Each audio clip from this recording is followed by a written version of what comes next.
بسم اللہ الرحمن الرحیم نحمدہ ونصلی ونسلم علی رسولہ الکریم اما بعد فاعوذ باللہ من الشیطان الرجیم بسم اللہ الرحمن الرحیم۔ ناظرین، ہم پڑھ رہے تھے سورۃ البقرہ کی آیت نمبر 60 سے لے کر 73 کے اندر جو گائے کا مضمون بیان کیا گیا ہے، تو ویڈیو کچھ التوا کا شکار ہوئی، تو اس لیے ہم اس کا دوسرا حصہ اب آپ کو دے رہے ہیں۔ ہم بات کر رہے تھے کہ بنی اسرائیل کی گائے جب اللہ تبارک و تعالیٰ کی طرف سے حضرت موسیٰ علیہ السلام کی طرف سے ان کے تمام سوالوں کا ان کو جواب دے دیا گیا، تو پھر انہوں نے فَذَبَحُوهَا وَمَا كَادُوا يَفْعَلُونَ، تو انہوں نے اس گائے کو ذبح کیا، تو وہ گائے ذبح کرتے معلوم نہیں ہوتے تھے۔ یہ قرآن پاک کے الفاظ ہیں۔ تو ان کو گائے یہ ملی کہاں سے؟ تو بنی اسرائیل کے اندر جہاں ایک عامل شخص تھا جس کا قتل کیا گیا تھا، دوسری طرف ایک اور شخص تھا، ایک بندہ تھا اللہ تبارک و تعالیٰ کا نیک بندہ، متقی اور پرہیزگار اور غریب تھا۔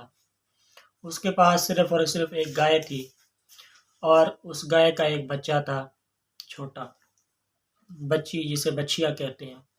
تو اس کی گردن کے اوپر اس نے اللہ تبارک و تعالیٰ کا طرف سے ایک نشان لگایا اور اس کو جنگل میں چھوڑ دیا، اور اللہ تبارک و تعالیٰ کی ودیت میں دے دیا کہ یا اللہ، میں اس کو تیرے نام پہ چھوڑتا ہوں، تیری امان میں رکھتا ہوں، تو یہ میرا بچہ جو ابھی چھوٹا ہے، میرا بیٹا جو ابھی چھوٹا ہے، جب یہ جوان ہوگا تاکہ آنے والے وقت میں، آنے والے ٹائم میں اس کے کام آ سکے۔ تو اس نے اس کو گائے کو جنگل میں چھوڑ دیا۔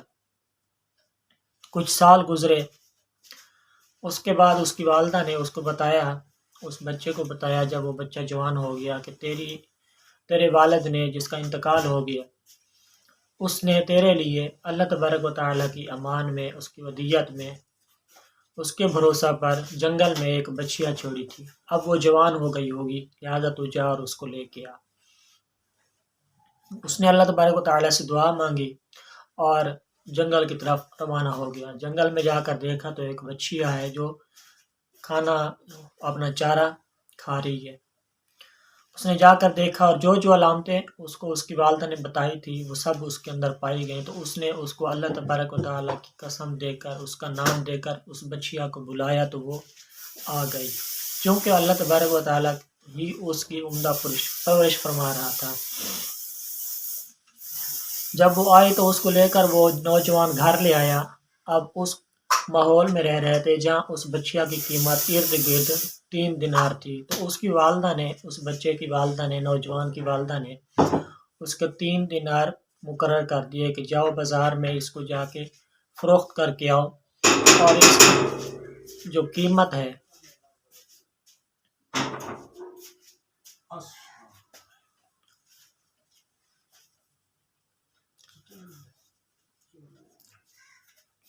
اس کی جو قیمت ہے 3 دینار کر کے اس کو فروخت کرنا، اور جب سودا مکمل ہو جائے اس کے بعد پھر میری اجازت لینا، اس کے بعد اس کو فروخت کرنا، اس کو دینا۔ وہ نوجوان بچیا کو لے کر بازار میں چلا گیا۔ وہاں ایک فرشتہ نمودار ہوا، انسان کی شکل میں، خریدار کی شکل میں۔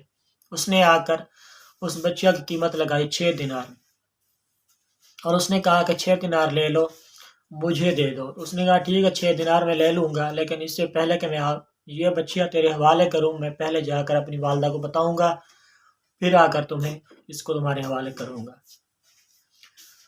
اس نے کہا ٹھیک ہے۔ پھر وہ نوجوان گھر گیا، اس نے اپنی والدہ کو بتایا کہ اس بچیا کی قیمت کوئی ہے جو 6 دینار دینے کو تیار ہے، تو میں کیا اس کو دے دوں؟ اس نے کہا ٹھیک ہے، یہ 6 دینار لے کر اس کو دے دینا، لیکن جب سودا مکمل ہو جائے تو پھر بھی مجھے بتا دینا کہ میں نے اب اس کو دینی ہے، حوالے کروں یا نہ کروں۔ جب وہ دوبارہ آیا تو پھر کیا ہوا، اس فرشتہ نے کہا کہ میں اس کے 12 دینار دوں گا۔ انسان کی شکل میں تھا، اس لڑکے کو، اس نوجوان کو سمجھ نہیں آ رہی تھی۔ اس نے کہا میں اس کے 12 دینار دوں گا۔ لڑکے نے کہا ٹھیک ہے، مجھے 12 بھی منظور ہے، لیکن وہ انسان کہنے لگا، وہ فرشتہ کہنے لگا انسان کی شکل میں کہ مجھ سے 12 دینار لے لو، یہ بچیا ابھی کے ابھی میرے حوالے کر دو، اپنی والدہ سے اجازت مت لو۔ اس نے کہا نہیں، میں اس طرح نہیں کر سکتا۔ پھر وہ 12 دینار کا انڈیا لے کر اپنی والدہ کے پاس گیا، وہاں اس کو بتایا کہ ایک بندہ ہے جو 12 دینار دینا چاہتا ہے، تو کیا اب اس کے حوالے کر دوں؟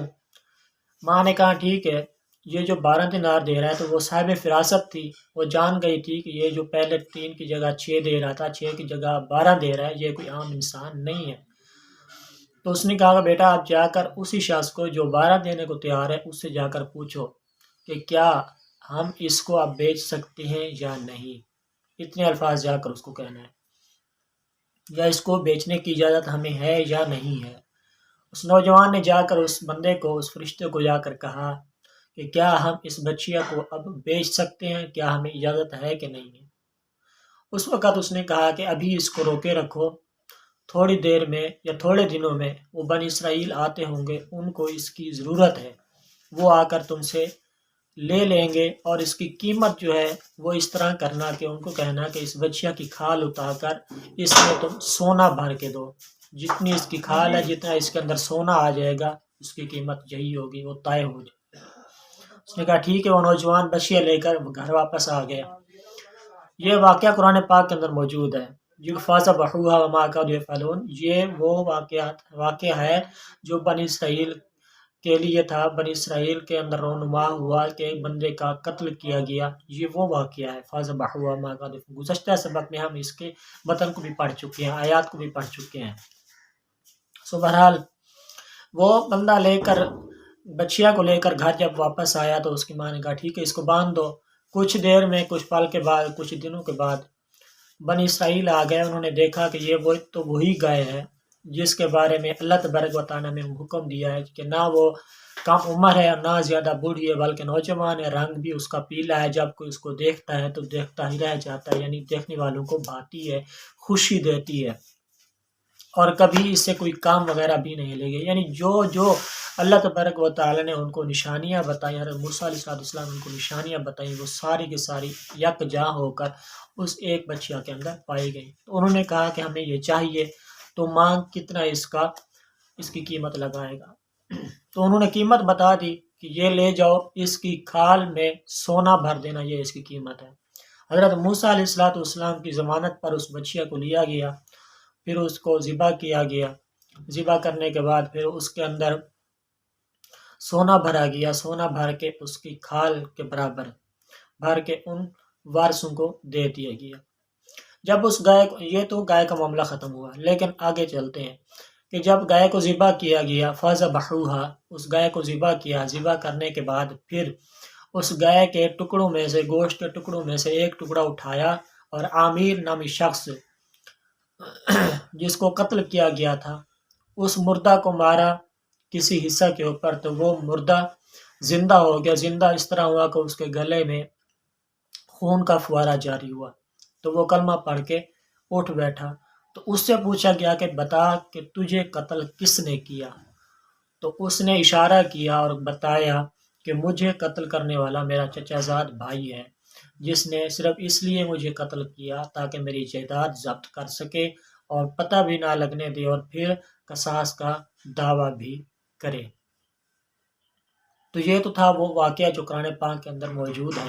تو اس واقعہ سے، اس سبق سے ہمیں جو اسباق ملتے ہیں، ہمیں جو چیزیں معلوم ہوتی ہیں، جو مسائل ملتے ہیں، جو احکام ملتے ہیں، وہ کیا ہیں؟ ان میں سے سب سے پہلی بات تو یہ ہے، اس واقعہ سے معلوم ہوتا ہے کہ نبی کریم، کوئی بھی نبی ہو، اس کا جو بھی فرمان ہو اس کے اوپر بغیر ہچکچاہٹ، بغیر سوال کیے عمل کرنا چاہیے، نہ کہ اپنے عقل کے اوپر اس کے الفاظ کو تول کر اس کے ڈھکوسلے بنانے چاہیے۔ چونکہ نبی نے فرمایا، انہوں نے کہا کہ وہ ہمیں عمل بتائیں، وہ کوئی ایسا طریقہ بتائیں کہ قاتل کا پتہ چلے۔ آگے نبی نے کیا کہا کہ اللہ تعالیٰ تمہیں حکم دیتا ہے کہ تم ایک گائے ذبح کرو۔ تو انہوں نے کہا کہ اتتخذونہ ہزوا، کیا آپ ہم سے مذاق کرتے ہیں؟ تو اس سے معلوم ہوا کہ نبی پاک جو اللہ تبارک و تعالیٰ کا نبی ہوتا ہے، اس کا جو بھی فرمان ہو اس کے اوپر بغیر تردد کیے اس کے اوپر عمل کرنا چاہیے۔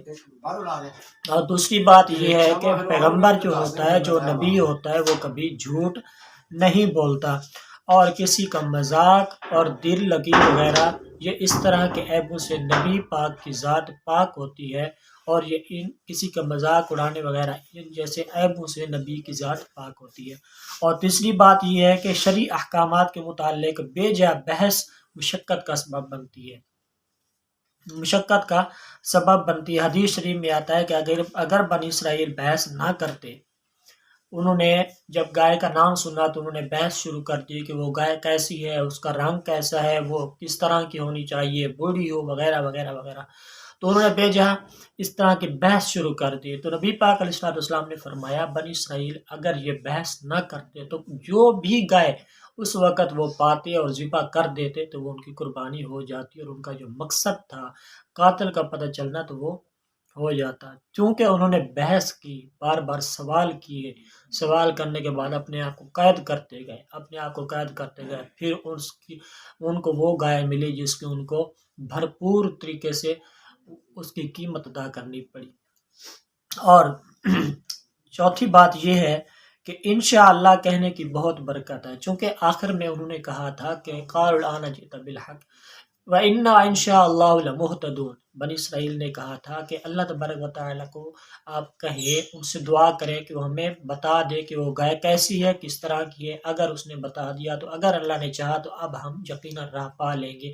تو انشاءاللہ کی بہت زیادہ برکت ہے، جس کی وجہ سے حضور علیہ السلام نے فرمایا بنی اسرائیل اگر انشاءاللہ لمہتدون وَإِنَّا إِن شَاءَ اللَّهُ لَمُهْتَدُونَ نہ کہتے تو کبھی وہ گائے کو نہ پاتے۔ اور پانچویں بات یہ ہے کہ جو اپنے عیال کو اللہ تبارک و تعالیٰ کے بھروسے پر اس کے سپرد کر دے تو اللہ تبارک و تعالیٰ مخلوق سے زیادہ اچھی اس کی پرورش فرماتا ہے جہاں بھی کرنی ہو۔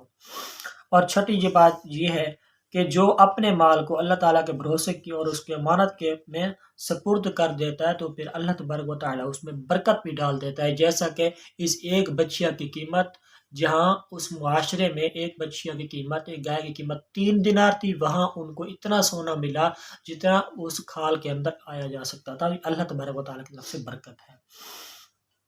اور یہاں سے جو اور بات ظاہر ہوتی ہے وہ ہے والدین کی فرما برداری۔ وہ لڑکا، وہ نوجوان ماں کا فرما بردار تھا، حالانکہ اس کو ماں نے کہا تھا کہ 3 دینار میں بیچ کے آؤ، اس کو آفر ہوئی 6 دینار کی، اور آفر کرنے والے نے کیا کہا کہ 6 دینار لے لو، چپ کر کے اس کو میرے حوالے کر دو، والدہ کو نہیں بتانا، جا کے پھر بتانا۔ ان کا نہیں، یہ میری ماں کا حکم ہے، پہلے مجھے بتانا پھر جا کے سودا طے کرنا، پھر اس کے حوالے کرنا۔ پھر اس نے 12 دینار لگائے، اس نے کہا یہ چپکے سے میرے حوالے کر دو، 12 دینار لو، گھر جاؤ، والدہ کو بعد میں بتا دینا۔ اس نے کہا نہیں، تو والدہ کا فرما بردار تھا۔ والدہ کا فرما بردار جو ہوتا ہے اس کو دونوں جہانوں میں صلہ ملتا ہے، اس جہان میں بھی اور اس جہان میں بھی۔ تو یہاں تک تھا آج کا سبق، سورۃ البقرہ آیت نمبر 67 سے لے کر آیت نمبر 73 تک۔ انشاءاللہ ہم آگے پڑھیں گے ثم قست قلوبکم من بعد ذلک فہی کالحجارۃ۔ اس کے اندر پھر ایک اور مضمون ہے کہ اس کے بعد پھر انہوں نے نافرمانی کی، دل کس طرح ہو گئے، تو انشاءاللہ وغیرہ وغیرہ ہم پڑھیں گے اس کو نئی ویڈیو میں نئے سبق کے ساتھ۔ تب تک خیال رکھیے گا اپنا، اور دعاؤں میں یاد رکھیے گا ہمیں۔ آمین آمین بجاہ نبی الامین صلی اللہ علیہ وسلم۔